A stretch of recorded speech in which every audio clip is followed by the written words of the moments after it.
The heavy silence in the courtroom wasn't just about the absence of noise. It carried something deeper, certainty. A suffocating, unshakable certainty that today's verdict had been decided long before this hearing even began. People filled the wooden benches, their bodies rigid, their expressions carefully neutral. They weren't just watching a case unfold. They were witnessing a ritual, one they had seen too many times before. And if history was any indication, they already knew how it would end. Near the front, gripping his mother's hand so tightly that his fingers ached, was Jamal Carter. He was only 13, but the way he sat, back straight, chin up, eyes sharp, made him look far older. His shirt was neatly pressed, though the cuffs were slightly frayed. A small detail, but one that spoke volumes. His mother had made sure he looked presentable, respectable, because in a place like this, appearances mattered. Beside them, unmoving except for the slow rise and fall of his chest, sat David Carter, Jamal's father. 5 years ago, he had walked into this courthouse a free man and walked out in chains, convicted of a crime he hadn't committed, a robbery with no real evidence, a case built on nothing but assumption. His skin color had been enough. And now, after years of fighting for another chance, here they were, one last appeal. But there was no relief in the room, no quiet hope whispering that justice might finally be served. At the front of the courtroom, sitting high above the rest, was the man who had decided David's fate once before, Judge Walter Grayson. His name carried power, authority, and for people like Jamal and his family, fear. Grayson was known in legal circles as a pillar of justice, but to those who stood trial in his court, especially black defendants, he was something else entirely. His rulings were swift, his decisions merciless. Not a single black defendant had ever received leniency from him. Not a single appeal had ever been granted. And yet, here they were. This wasn't just a hearing, it was a battle, already rigged before it began. The room was filled with silent spectators. A handful of lawyers sat with unreadable expressions, as if they had already accepted the outcome. Journalists poised their pens, ready to document yet another failed attempt at justice. And in the back rows, as far from the judge's bench as possible, sat members of the community, men and women who had learned not to hope too loudly. They were here not because they expected change, but because they understood the importance of bearing witness.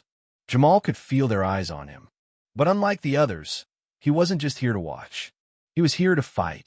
And today, that fight was about to begin. The courtroom felt colder the moment Jamal Carter stood. The air was thick, not just with silence, but with something heavier, expectation. Every eye in the room followed him as he made his way to the witness stand. His steps were steady, controlled, but his fingers curled slightly at his sides, a nervous habit he refused to let show. His mother's warmth still lingered on his palm, a quiet reminder. Stay strong. Jamal climbed onto the stand, his small hands gripping the polished wood as he settled in. He inhaled, steadying himself, then lifted his gaze to meet the man who had already decided his father's fate, Judge Walter Grayson. Grayson barely acknowledged Jamal at first. He adjusted his robe, tapped his fingers against the desk, deliberate, slow, as if the boy in front of him was nothing more than an inconvenience. Then, finally, he lifted his gaze. A smirk tugged at the corner of his mouth. Mocking, unimpressed, unbothered. So, Grayson mused, his voice smooth, too smooth, like he was speaking to a child who had wandered somewhere he didn't belong. This is the boy who thinks he can change the law. A few quiet chuckles rippled through the courtroom. Not loud, but loud enough. Grayson leaned back in his chair, fingers steepled, studying Jamal as though he were a curiosity. Something small, something insignificant. Tell me, son, do you really believe you can save your father with a few words? His tone was casual, too casual, but there was an edge beneath it. The sharp blade of a man who had spent years making decisions no one dared to question. Jamal didn't flinch. His heartbeat drummed in his ears, but he kept his expression neutral, his posture straight. He wouldn't let Grayson see even a flicker of doubt. The judge exhaled through his nose, Shaking his head like this was all one big misunderstanding. I assume someone has explained how this works, yes? He continued, voice dripping with amusement. This isn't a school debate, and you're not a lawyer. So let's not waste anyone's time, shall we? He waved a hand dismissively. Go ahead. Say what you came to say. Let's hear this grand speech of yours. His smirk widened slightly, eyes gleaming with quiet amusement, like he was waiting for Jamal to fail. But Jamal didn't move, didn't speak, didn't break eye contact, because at that moment, he understood something. This wasn't just about proving his father's innocence. This was about proving that no matter how young, no matter how powerless they thought he was, his voice would be heard. A hush spread through the room, heavier than before. The air was thick with something unspoken. Shame, discomfort, maybe even guilt. A few people shifted in their seats. Some turned their heads away, their gazes dropping to the floor or fixating on the papers in front of them. They wouldn't meet Jamal's eyes. They wouldn't watch what was happening. Because they knew what this was. This wasn't a legal proceeding. It wasn't justice. It was a performance. A ritual.